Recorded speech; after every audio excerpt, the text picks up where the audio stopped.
ito yung matindi. Yung mga DDZ umaasa na pupuntahan sila ni Sara Duterte sa EDSA, pero ang ending mga kababayan, hindi sila pinapansin ni Sara Duterte. So ngayon kung makikita nyo, itong si Paras mga kababayan at itong si Celis, nananawagan sila kay Sara Duterte na samahan sila dyan po mga kababayan sa EDSA. Ito i-play po natin. Vice President, dapat nasamahan niyo na kami. Samahan niyo kami. Samahan niyo kami. And there is only one way for Marcos to go. But to hindi na po ito matatapos, paulit-ulit na po ito. Hindi titigil ang taong bayan na sisingilin si Marcos at ang only way for him para mapakalma ang kalagayan sa Pilipinas is for him to step down. And resignation is a constitutional option. At ang papalit sa kanya, constitutional pa rin. The Vice President will be the successor. At nandyan po yan. Diba, iyan yung purpose nila. Sa kanila na nanggaling mismo mga kababayan. Bukod dun sa protesta ng pagtatanggol kay Marcoleta, ang isa sa purpose din, dahil nga napasama na itong mga DD-shit na ito doon sa protesta ng INC mga kababayan, ay patalsikin si PBBM. Yan sa saligang batas. Hindi kami nananawagan ng karahasan, ng kodita, ng mutiny o ng revolusyon. Nananawagan tayo ng pagbabago sa liderato sa pamamagitan ng proseso ng saligang batas. Malinaw that when the people already rejects the leadership of the President and they call for him to resign and step down, the process shall take place na pwede siya mag-resign at para mapakalma ang sitwasyon at maging panatag ang buong lipunan at buong mamamayan ay ang Vice President will succeed. Kaya nananawagan kay Vice President Sara Duterte to be on standby. When the people, the sovereign will of the people, dito sa EDSA ngayon ay mananawagan yan, dapat handa ang Vice President na sumunod sa panawagan ng mamamayang Pilipino. At dapat kasama natin siya. Kasi siya ang leader, siya ang mag-unify. Ayan inamin mismo ng mga minions mo, Sara Duterte, na ikaw ang leader nitong mga nangyayaring ito. Ayan kaya dapat daw samahan mo sila. Kasi ikaw daw yung leader. Ikaw pala leader at pasimuno niyan Diba mga kababayan? Tapos ngayon yung purpose pala nila, hindi pala accountability kung hindi patalsikin ng presidente at ipalit etong si Sara Duterte. Paano magtatagumpay etong mga ito mga kababayan kung puro kasamaan ang nasa pag-iisip ng mga ito para lang masunod yung kanilang mga interest? Diba? At saka isa sa pinakamatindi dito, kung titingnan nyo mga kababayan, paano gaganahan yung mga kababayang Pilipino po natin na sumama sa ganitong klase ng protesta kung ganito yung mga makikita nyo? Diba, feeling boss? Hindi pwede i-impound to, Hindi pwede i-impound to. Okay. Itong councilor ng 2nd District ng Quezon City mga kababayan, itong si Rani. Kita nyo, feeling boss, inaano yung mga taga-LTO na hindi daw pwedeng i-impound yung mga sasakyan mga kababayan na nakalabandra kung saan-saan. Balandra kung saan-saan. Hindi pwede i-impound to. Parang ginawa ba yung kapilo? Hindi nyo pwede i-impound to po. Bias ka. Hindi, bias ka. I-impound mo to. Bias ka. Kita nyo, kita nyo, nagtatrabaho lang yung yung taga-LTO mga kababayan. Ganyan ang ginagawa ng mga taga-suporta mo, Sara Duterte. Yan ba ay nasa tama pa? Ito, nagtatrabaho lang itong mga to. Sinusunod lang nila kung ano yung trabaho nila. Tapos ganito yung ginagawa sa kanila. Hindi. Bias ka. Evident po kami, sir. Bias ka. I-impound mo to. Hindi kami babayag dito. Wala po kami magagawa. Magtrabaho ka ng parehas. Huwag kayong sumunod. Alam nyo, ating trabaho nyo Ito pa yung isa mga kababayan.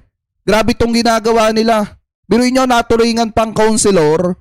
Etong si Rani mga kababayan ng 2nd District ng Quezon City. Pakitama na lamang po ko kung ako po ay mali.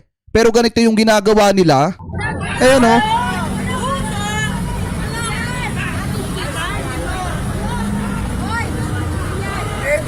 nasa tama pa ba to mga kababayan?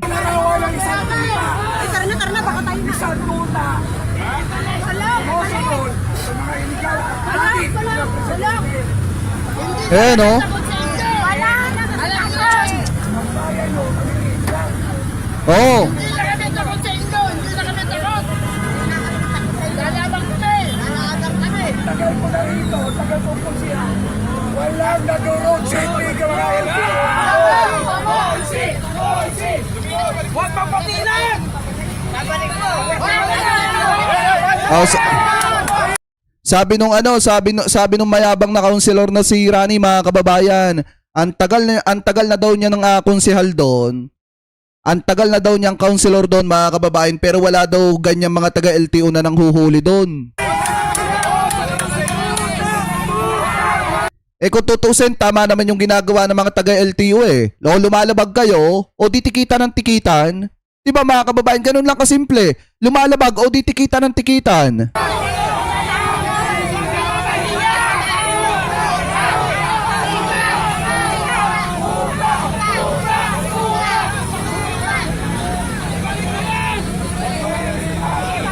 Ang bobobo.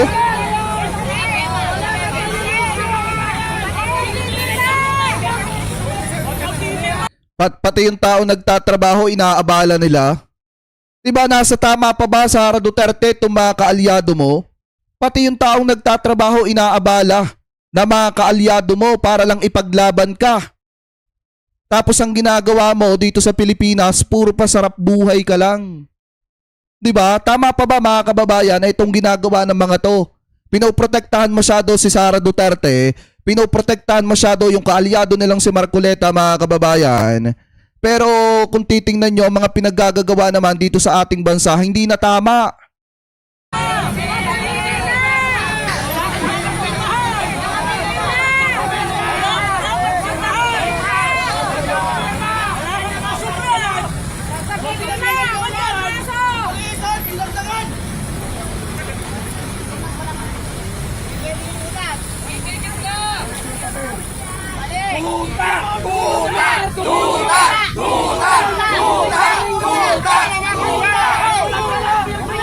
Mga isip bata.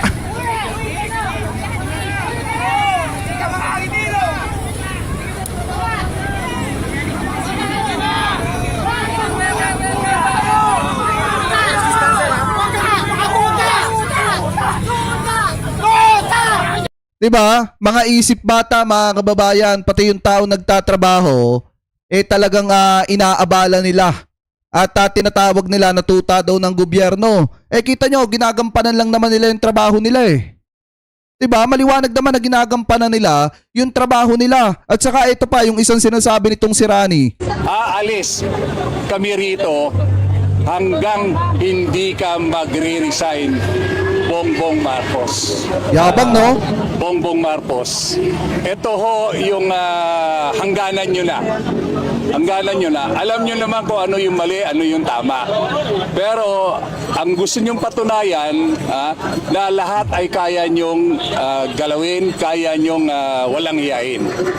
Ang Senador Marcoleta nagtatrabaho, nag-iimbestiga para lumabas ang katotohanan at panagutin ang mga may sala sa malawakang nakawan.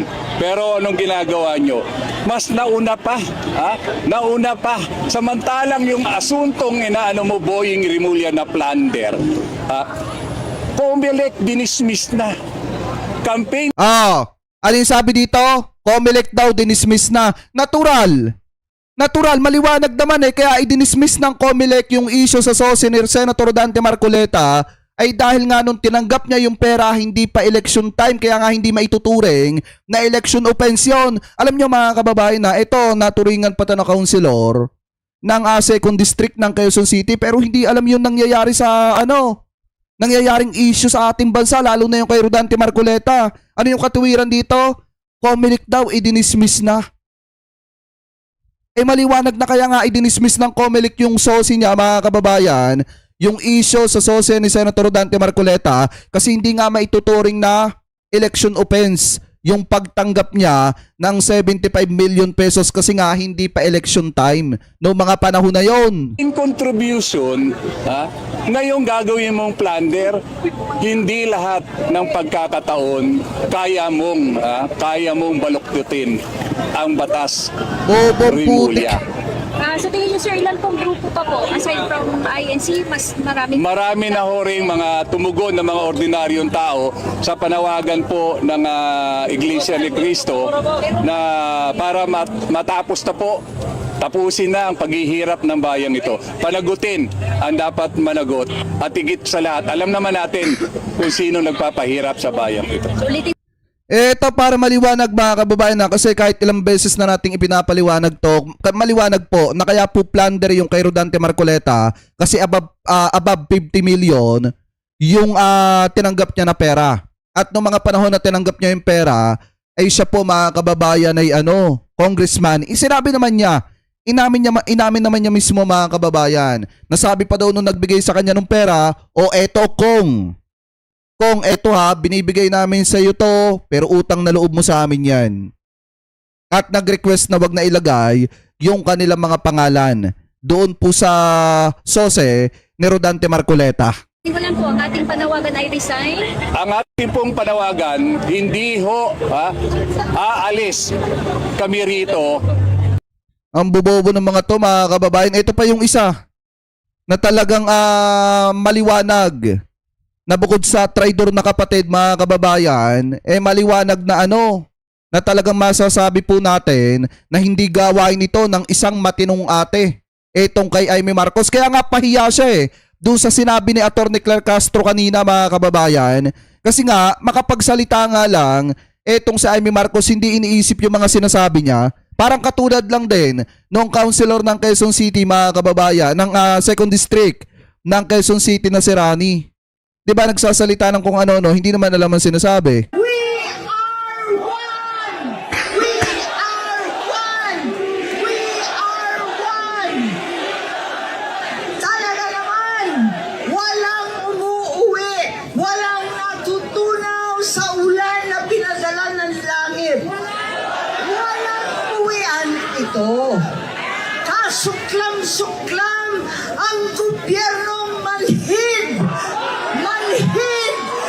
at walang pakialam sa hirap ng ating mga magsasaka at mangingisda, mga sektor na nagpapakain sa atin na halos walang makain, gutom ang mga pamilya. Wala silang pakialam.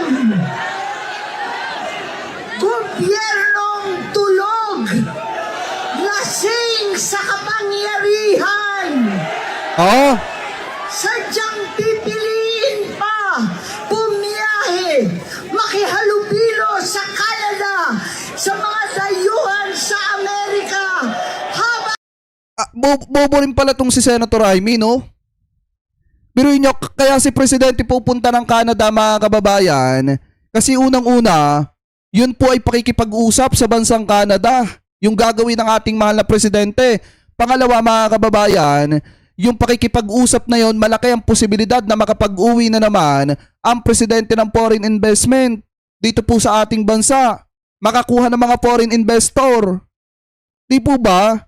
Ang pinapalabas ni Amy Marcos dito, parang nagpapasarap lang ang Presidente doon sa Canada kung pupunta si PBBM ng Canada.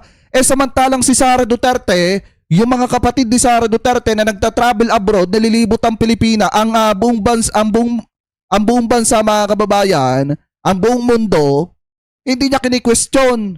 Tahimik siya. Nasa tamang pag-iisip pa ba, Senator Amy?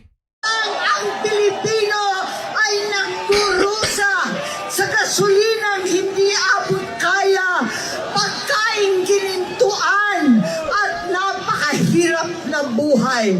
Wala silang pakialam. Wag mo nga kami, Senator Amy Marcos, na ginagago.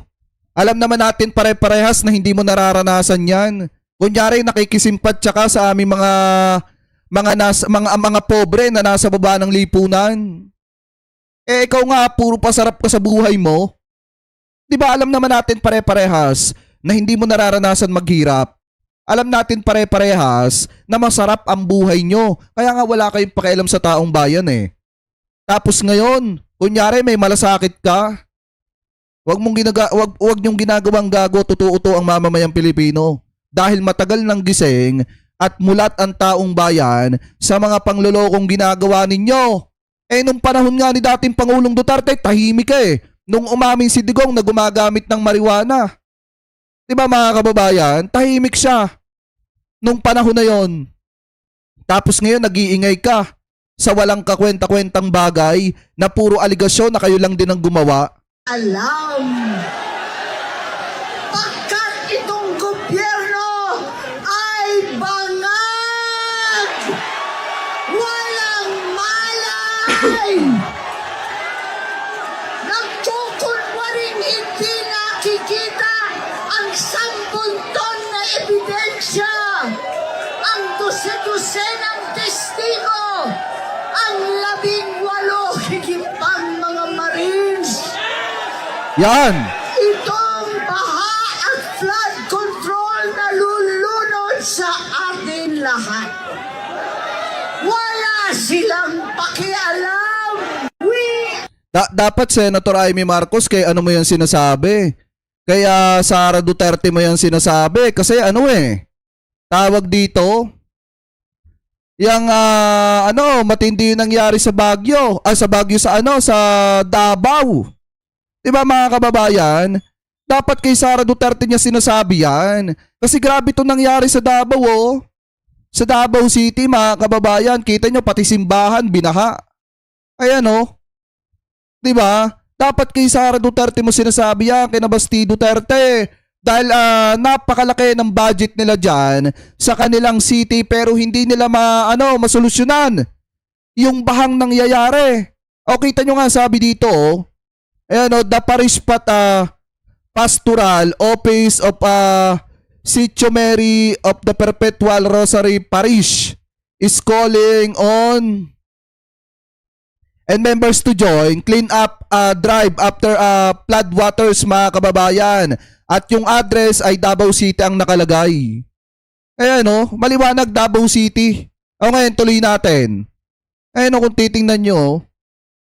Kaya nga para sa akin dapat kay Sara Duterte niya o kina Paulo Duterte, kina Basti Duterte niya sinasabi na mga bangag itong mga ito. Bakit natin nasabi? Kasi hanggang ngayon kahit malaki yung pondo na nailaan mga kababayan, 51 billion, binabaha pa rin ang Davao City. Akala ko ba napakaganda ng Davao City? Bakit binabaha pa rin? Kaya nga kung tutusin, tama rin yung sinabi dito ni Jose Clar Castro na kung saan nakakaawa daw itong si Amy Marcos. O sabi dito, nakakaawa, mensahe ng PCO para kay Senator Amy Marcos at sa mga naniniwala sa kanya. Ito, play natin. Napanood po natin mismo, personal, ang nasabing pagsasalita at pagtatalumpati ni Senator Amy Marcos sa INC rally kagabi. At ito po ang komento ng PCO bilang kumakalaban at lumalaban sa fake news. Namutawi kay Senator Amy Marcos ang mga salitang magpapaigting ng galit sa gobyerno. Ang paninira sa Pangulo. Tama! At sa gobyernong ito. Nakakaawa ang mga obstructionist na tulad ng isang senadora. Diba? Nagre-rely, gumagamit ng fake news para makapanira lamang at para kalat ang mga ganitong klaseng maling impormasyon. Pero mas nakakaawa ang mga taong pumalakpak habang nakikinig kay Senator Amy Marcos. Dahil malamang hindi nila alam na ang mga sinasabi ni Senator Amy Marcos ay mga kwentong walang basihan. Tama! Nakakaawa dahil malamang ay hindi nila alam na sila ay ginagawa lamang mangmang. Sinabi natin na nadinig natin ang kanyang mga sinabi. Ang unang-una yung bilanggit ay wala daw pakialam ang gobyernong ito. At may binanggit pa siya tungkol sa paggamit ng illegal na droga ang gobyernong ito. Pero ang tanong natin, ngayon ay sigasig ni Senator Amy Marcos na manira sa gobyerno. Samantalang 2019 siya ay senadora na. 2016 siya naman yata ay gobernador. At kilala naman niya ang dating Pangulong Duterte. nalaman din naman niya na nang umamin ang dating Pangulong Duterte sa paggamit ng illegal na droga. Pinaghandaan po natin talaga ito para maipakita natin kung sino ba talaga ang gumagamit ng illegal na droga Ah, sa panahon na siya ay Pangulo na. Pero sa mga pag-amin na ito ni dating Pangulong Duterte, tumahimik siya at wala siyang anumang pintas. tama. 'Di ba naging pipi pa nga si Amy Marcos nung mga panahon na 'yon. Siguro isa din siya sa pumapalakpak mga kababayan nung panahon habang sinasabi ni Digong na gumagamit siya ng ipinagbabawal na bato. Maliban pa dyan, bakit natin sinasabi na walang basihan ang kanyang mga sinasabi? Dahil pinag-iigting niya ang galit sa mga farmers at mga mangingisda na mga kababayan natin at sinasabing walang tulong na pinapaabot ang gobyerno. Hindi natin alam kung Senator Amy ay bulag, nagbubulag-bulagan o talagang pinipikit lamang niya ang mata niya sa Sapol. katotohanan para magamit siya sa paninira sa gobyernong ito. Marami na po ang naipaabot na tulong ang ating gobyerno, lalong-lalo na sa ating mga magsasaka at sa mga mangingisda. Ilan lamang ito sa ibibigay ko sa inyo na mga ebidensya. June 30, 2026, 186 Pangasinan fisherfolk received livelihood grants. Bago lamang po ito. Tama. So, At saka take note mga kababayan, yung ipinamimigay na lupa ng gobyerno sa mga kababayan po nating magsasaka, napakalaking tulong na po nun. Hindi na po yun talaga basta-basta matutumbasan mga kababayan ng kahit na anong bagay. Yung maibigay yung lupang sinasaka nila sa kanila ng ating pamahalaan sa panahon ni PBBM, napakalaking tulong na po talaga nun sa mga kababayang Pilipino po natin. At saka eto, yung ibinigay mga kababayan na pag-asa ng ating pamahalaan dun po sa mga mangingisda natin, napakalaking tulong din po niyan sa kanila. Siguro bulag lang talaga etong si Senator Amy.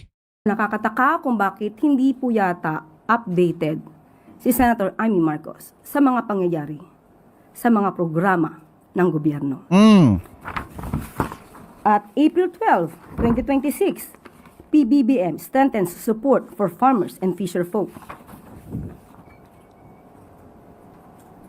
So ano po ang kanyang basihan sa pagsasabing hindi tumutulong ang gobyerno sa mga magsasaka Bulag nga si Senator Amy.